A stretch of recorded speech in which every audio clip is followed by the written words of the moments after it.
જય હિન્દ મિત્રો, અત્યારે એક એવા ન્યૂઝ ઉપર વાત કરવી છે કે જે ખરેખર જ આ ઘટના ન ઘટવી જોઈએ, તેમ છતાં જ્યારે આવી ઘટના ઘટે છે તો એ ઘટના બહુ જ દુઃખદાયક હોય છે. આપણે વાત કરશું કે રાજ્યમાં ગણેશ મહોત્સવની ઉજવણી વચ્ચે પથ્થરમારાની ઘટના ખૂબ જ વધી રહી છે. ત્યારે કચ્છના નખત્રાણામાં ગઈકાલે ગણેશ પંડાલ પર પથ્થરમારો થયા બાદ આજે એટલે કે 11 સપ્ટેમ્બરે માંડવી પોર્ટમાં ગણેશ ભક્તો પર પથ્થરમારો થયો છે. આ પહેલાં સુરત, વડોદરા, ભરૂચમાં ગણેશ પંડાલ પર પથ્થરમારાની ઘટના ઘટી હતી.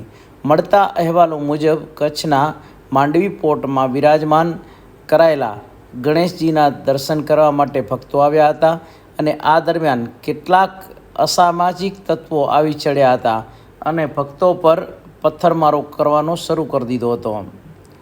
પથ્થરમારાના કારણે કેટલાક વાહનોને પણ નુકસાન થયું હોવાના અહેવાલો સામે આવ્યા છે અને હાલ ઘટનાની જાણ થતાં અહીં પોલીસની ટીમ પણ પહોંચી ગઈ છે અને કોઈ મોટી અનિચ્છનીય ઘટના ન બને એના માટે પોલીસ કાફલો પણ અહીંયા કને ખડકી દેવામાં આવ્યો છે.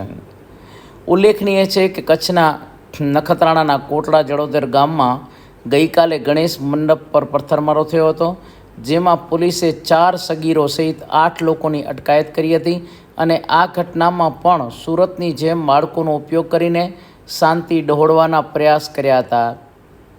કારણ કે કચ્છની અંદર બધા જ લોકોને ખબર છે કે હિન્દુ મુસ્લિમ એકતા અહીંયા કને ખૂબ સારી છે અને બધા જ હિન્દુ મુસ્લિમો એકબીજા પોતાને ભાઈ સમજી અને ભાઈચારાના હિસાબથી ચાલે છે.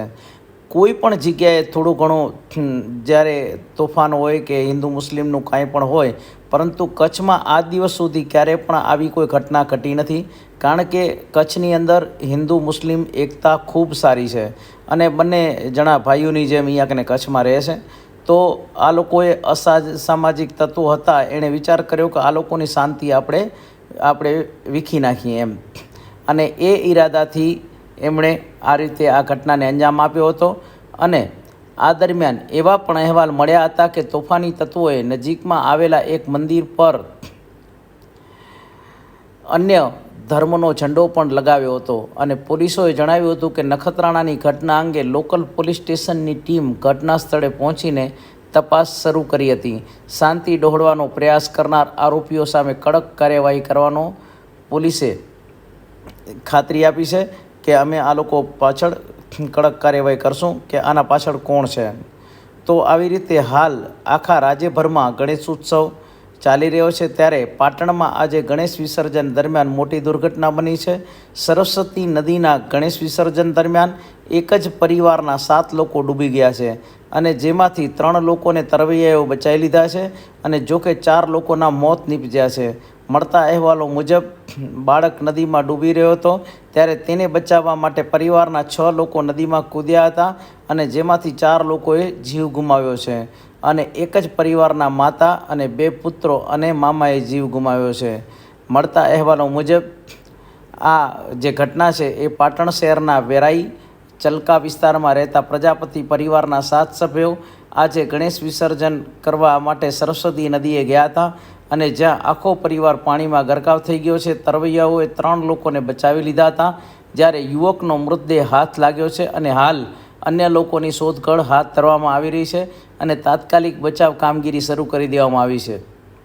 મૃતકોમાં શીતલબેન નીતિન પ્રજાપતિ માતા, જીનિત નીતિનભાઈ પ્રજાપતિ પુત્ર, દક્ષ નીતિનભાઈ પ્રજાપતિ પુત્ર અને નયન રમેશભાઈ પ્રજાપતિ મામાનો સમાવેશ થાય છે.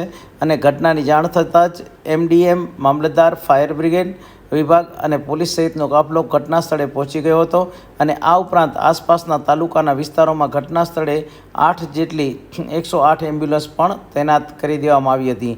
ઘટના અંગે પ્રાંત અધિકારી મિતુલ પટેલે જણાવ્યું હતું કે સરસ્વતી નદીમાં 7 લોકો ડૂબ્યા છે, જેમાંથી 3 લોકોને બચાવી લેવાયા છે, જ્યારે એક યુવાનનો મૃતદેહ મળી આવ્યો છે, જ્યારે અન્ય 3 લોકોની પણ શોધખોળ ચાલુ છે. તો આવી રીતે આ આખા એક ન્યૂઝ હતા. જે ઘટના ઘટી ગઈ એ ઘટના પણ ખૂબ જ દુઃખદાયક છે, જે પાટણની સરસ્વતી નદીમાં આ ઘટના ઘટી અને આ આખી જે ન્યૂઝ જે મેં તમને કીધા અને જે રીતે આ ગણેશ પંડાલ પર પણ જે પથ્થરમારો થઈ રહ્યો છે અને જે આ હિન્દુ મુસ્લિમ એકતા છે એને તકલીફ આપવા માટે જે પણ કાર્યવાહી થઈ રહી છે એ અયોગ્ય છે અને આના માટે થઈ અને બધાએ લોકોએ કંઈક વિચાર કરવાની જરૂર છે.